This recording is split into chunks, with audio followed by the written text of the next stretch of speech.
Hi, I'm Alanah and welcome to Button Bash. The DOTA International has finally wrapped up and man was it huge. For those who don't know, Dota 2 is a free-to-play online multiplayer game that blends real-time strategy, role-playing, a whole lot of farming and a handful of similar features to physical sports too, like soccer. Its official genre is MOBA, a multiplayer online battle arena.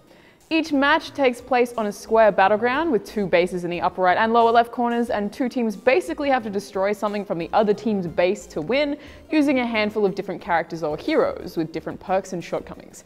The International is like the Super Bowl of esports. It's the biggest gaming tournament ever, with the 2014 edition having an overall prize pool of over 10 million. The main event just wrapped up, taking place from July 18th to 21st at the Key Arena in Seattle. All Chinese team Newbie ended up winning the tournament, with over 5 million of the major prize pool going straight to those 5 players.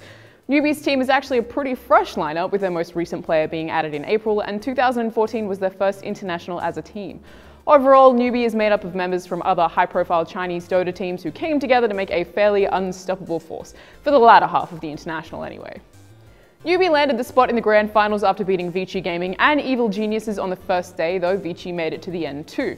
Ukrainian team Navi, and my personal favourites, and the previous winners of the International ended up being knocked out by Cloud9, a team with members from the Netherlands, Romania and Sweden who were also at their first ever International. The LGD were knocked out by previous champions Invictus Gaming, who are both Chinese teams too. Apparently the Chinese are just really good at Dota. LGD lasted a fair while there until being taken out by Chinese team DK, who were at their third International. Vici then took out Team DK and then the North American Evil Geniuses shortly after to secure their spot in the final against Newbie. Vici's final match against Evil Geniuses finished in just 15 minutes. It was brutal. Vici were actually top ranked by this point, even though they had lost their previous match to Newbie. Newbie themselves actually struggled a little during Phase 2 of the tournament with a losing record of 7-8, but absolutely cleaned up over Phase 3 with 5 consecutive wins. Vici won the first match in the finals, but Newbie ended up winning 3 straight games after that to become the international champions. Fortunately though, Vici won't go home empty-handed. They won a second place prize of 1.5 million.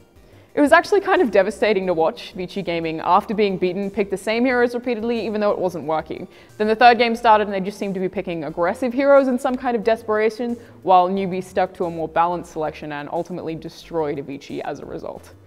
While I have played a fair bit of Dota 2, this is my first time paying a lot of attention to the International, and I've got to say it was phenomenal. The atmosphere eclipsed any other sports game I've seen on TV or even been to, so going to see the tournament live is totally on my bucket list now.